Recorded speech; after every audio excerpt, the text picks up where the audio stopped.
So this addendum was actually planned ahead of time, which is why it's way more focused than the last one. I really couldn't find a good spot to talk about these characters in the main video without making it a huge, long detour. So here we are. Let's talk about that MHC. Boy oh boy, are these guys interesting? To talk about the group as a whole for a moment, it seems like there's a lot of room for improvement. For one, it's never really clear what they do exactly. I get that they're all in charge of their own magical thing, but why do they need to be in a group for that? Did they get together to vote on magical policy? It seems like a strange problem, but the fact that they don't have any group function makes them seem more like a weird club than like a high commission. Obviously, they're concerned that something is draining the power of magic from the universe, but then the question is, why don't they go to the magic dimension to check on it? To which the only reasonable answer is, they didn't know that the magical dimension existed. But then it sure is weird to have a group called the Magical High Commission who don't know what the source of magic is. And at this point we get to the nub of the matter. I'm guessing that at this point the writers didn't really know what the magical dimension was either. So how could the commission know about it? And if they don't, say, govern the magic dimension, what do they do? They don't seem to be directly in charge of any particular body, nor do they administrate to any particular group. They don't command an army of magicians or anything like that. They're just the High Commission of magic in general.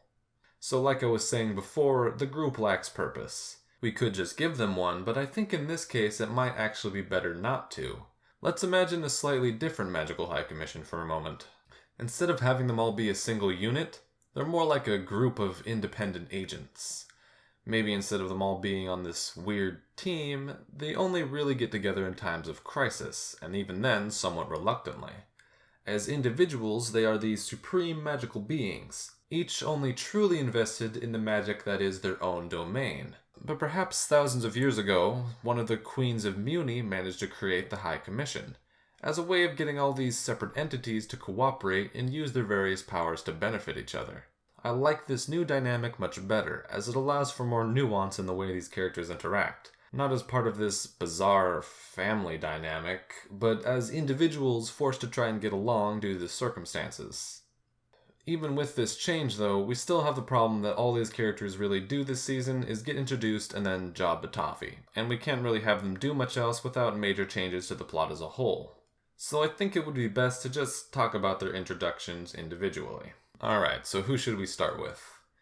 Eeny, meeny, miny, Hekapoo. So, as I mentioned in the main video, we moved the introduction of these characters into the first half of the season, as Star and Marco encounter them during their investigation.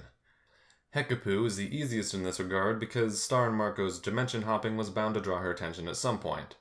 Hekapoo is introduced as the master of the dimensional scissors, which is pretty cool. It's nice to have this hitherto unexplained plot device given an origin. As for the way she's introduced, well, we're gonna drop the whole Marco spends 16 years hunting her down thing, because that's just dumb. When Marco came back, he would basically be a completely different person. And in the show, he comes back basically acting like nothing ever happened. So instead of all that nonsense, while they're out investigating, Hekapoo shows up and confiscates Star's scissors because she knows she's not allowed to have them, and that Moon ordered her to stay on Earth. Hekapoo herself doesn't really care one way or the other, but because she's working under the High Commission, she reluctantly follows the rules. Marco, seeing this, cleverly suggests that she give him the scissors, because the Queen never said anything about him using them, to which Hekapoo responds that he'd have to earn them. Marco accepts the challenge, so Hekapoo sends Star home and takes Marco to her dimension. There, Marco takes on the test and fails, but Hekapoo says he's welcome to try as many times as he likes, mostly because she's sure he'll never succeed. So after about, a week of attempts, in which he continues to fail because he's just a karate boy and she's a super powerful magical being, Hekapoo is impressed by his determination and perseverance in the face of impossible odds and rewards him his own pair of scissors. I mean, it's a pretty obvious choice for Hekapoo to be the more rebellious of the MHC, because it just sort of matches her design.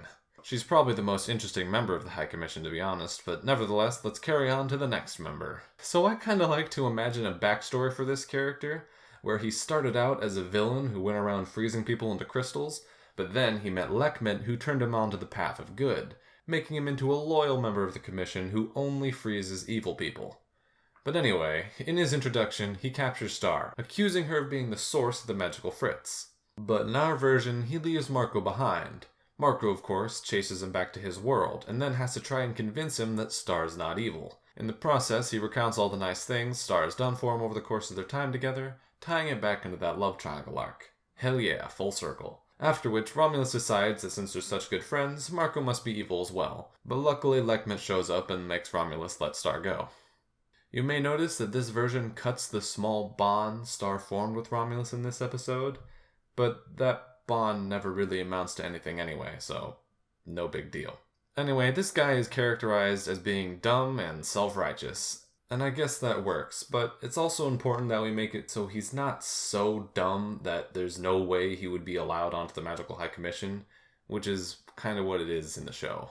Moving on, we don't really need to talk much about Lekumet as we discussed the changes to his character in the main video, but to put it simply, he'd work pretty well as a sort of Uncle Iroh type character. Old, wise, and kind. Maybe he's like the glue of the Commission that keeps the other members from going rogue. And finally, we get to Omnitraxus Prime.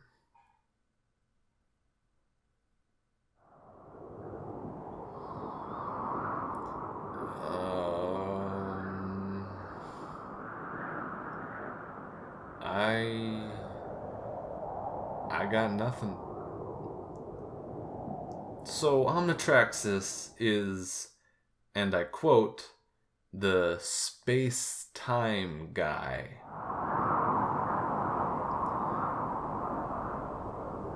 And you might be wondering, what does that mean exactly? To which I would respond, I don't know. And apparently neither does the show, because other than the episode that he's introduced, he pretty much never does anything ever again. Certainly not anything space-time related. I mean, it's not like I was expecting the show to get into Homestuck level time shenanigans, but it's really funny that they introduce him this way and then never, ever, ever do anything with him.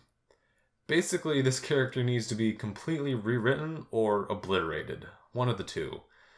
Assuming we keep him around, what if he replaced Lekumet as the one who never talked? He could be like this unknowable, eldritch, cosmic entity or something like that. Just like a mysterious force that does weird stuff sometimes, and nobody really fully understands what his deal is. It just kind of amazes me how you can create a character who is the overseer of space and time, but also have him be the most boring character ever. As a whole, these characters are pretty important for fleshing out the lore of the show, but not super important in and of themselves, which is why I'm talking about them sort of separately like this. I have plans for them to be more important in later seasons, so I guess we'll talk about them more when we get there. And as always, thank you all for listening, and have a great day.